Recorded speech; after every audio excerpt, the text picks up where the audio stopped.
Basically, what I was trying to get you to, thinking about, like, here's where our risks are, what are we going to do next, right? So one really simple way is to think like, okay, here's how much learning I'm going to get, and here's how long it's going to take me. So if you put up all the different things you could do, right? A focus group, probably not what you're going to do first. It's going to take a long time, and you might not learn a lot, right? Focus groups are kind of more traditional marketing. Not that they're not valuable, but they're probably not valuable for where you are in your journey. But customer interviews, pretty simple, right? It's going to say like, hey, where's my customer segment? Where are they? Online, offline? How do I find them? And what would I do? How would I conduct an interview to extract the learning from them with the fewest words possible and start to understand, right? I work with a lot of companies, and this is where we always start. We start with customer interviews. Now you might say like, oh, I'm really bad at doing interviews, or to be honest, we're all bad at doing interviews at first. But you're not pitching your solution, you're actually doing an interview.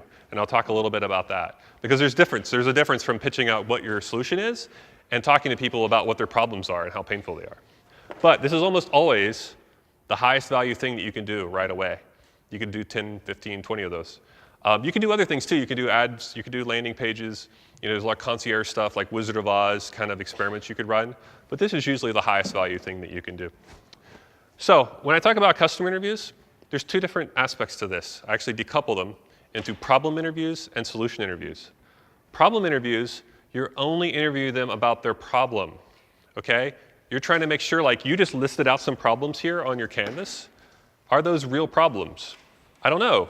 Maybe they are, maybe they're not. How would you find out? You're going to have to talk to people and see if these are problems they even care about. You could have them stack rank them. You could have them tell a story about the last time they tried to do something. What was difficult about that? What kind of problems did you have? Just start seeing if those even are aligning at all, right? Because when we talk about pivoting, and I know we talk about this a lot, you're typically pivoting on customer problem or solution early on. You're like, okay, I have this customer segment, but they have a different problem.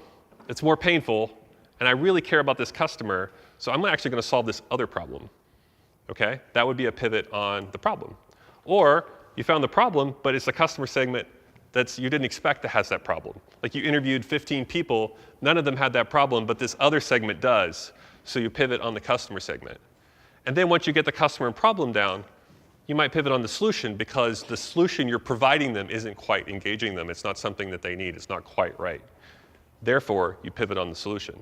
But chances are you're all passionate about one of those more than the other. Where you have to be careful is if you're passionate about the solution first. Just be mindful, like, I love all you and you're really awesome and you're going to be like really successful, but if you lead with I'm so passionate about the solution, it's going to be really hard for you to understand and get that feedback of, that solution I'm so passionate about and I love and I spend all these nights and weekends working on doesn't solve a real problem or a painful enough problem. That's a really tough place to be in. I've been in a couple startups that were there. It wasn't very fun.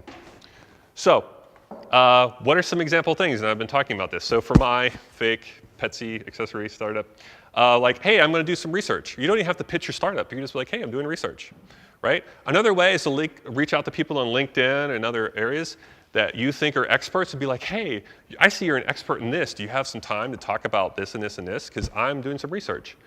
People love to talk about what they're good at. They will talk to you all day, right? So you don't even have to lead with, it's not disingenuous. You don't have to lead with, I'm the startup and this is the solution I have and I want to talk to you. You can be like, hey, I see you're an expert in, 3D printing. I'd like to ask you some questions. I'm doing some research on 3D printing. You'd be surprised how often that works, okay? So for me, like, I want to know, do they own a dog?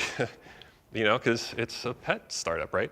Now, if they have 100 dogs, they still might not be my segments, right? Like, you need to have some qualifying questions. A lot of the advising I do with teams and with startups, we'll do things like recruit people off Craigslist, for example. But even when you're recruiting off Craigslist, there's some professional Craigslisters out there that they're going to answer whatever to just get that gift card or whatever you are offering them, right? So you have to weed them out some ways. So what we typically do is we put in like a survey or some kind of form, and in the multiple choice, we'll put questions that they should never be answering, right? These aren't real questions. These aren't real answers. Like, I was doing this on for cars, and we put in forward reclining seats. If your seats recline into the steering wheel, you have a really messed up car, right? And people still were like, yeah, I have forward reclining seats. Like, no, no, you don't.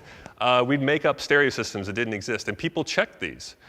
That was a signal for us. So like, these people are not people we want to spend time interviewing. They're probably just wanting a gift card, okay? So when you're putting and trying to screen people, and there's a lot of time and effort in this, right? Like, you have to figure out how to write a Craigslist posting. You have to figure out like scheduling and getting people on your calendar. Are you going to Skype with them, Google Hangout? Are you going to go meet them in person? Are they meeting you? Like, all of these things take a lot of time, and then people reschedule on you or they bail on you. Like, it's very time intensive, so you want to make sure you're talking to the right people. So there are interesting ways that you can just filter out the people that probably aren't your segment, okay? You know, having them tell a story. Can you tell me the last time you did blah, right? Have them tell you their stories. You'd be surprised by like the 5th person, you'll start hearing themes. You'll start hearing like the same thing said a different way.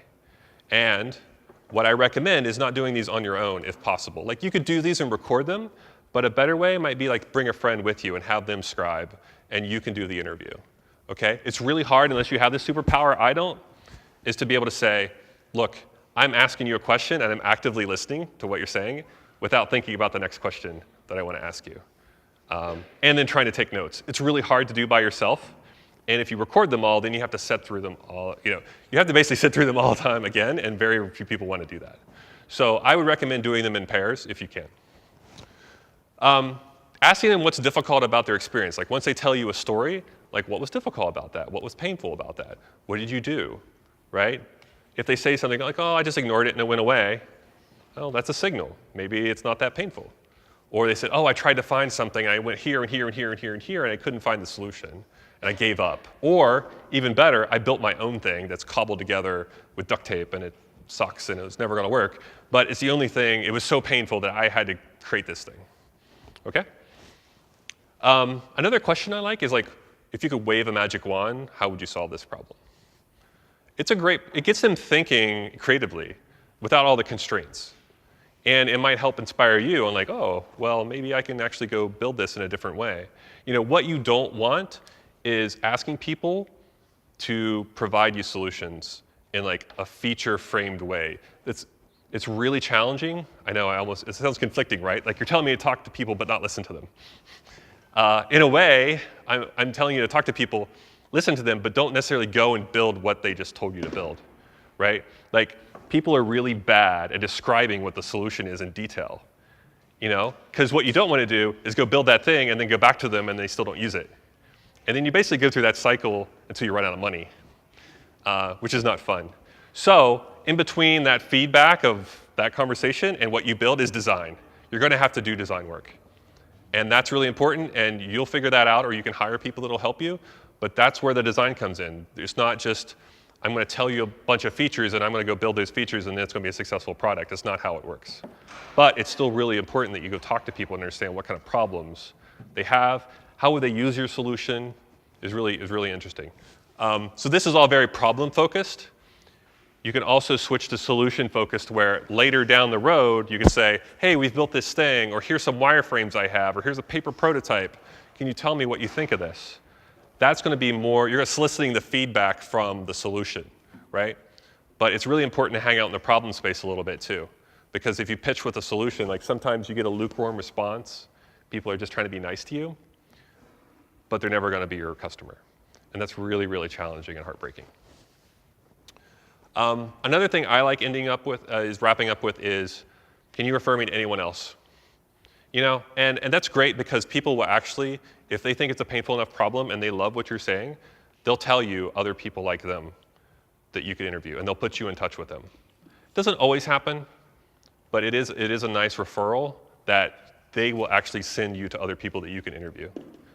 Some people don't feel comfortable doing that, so don't take offense if they, if they're not willing to do that.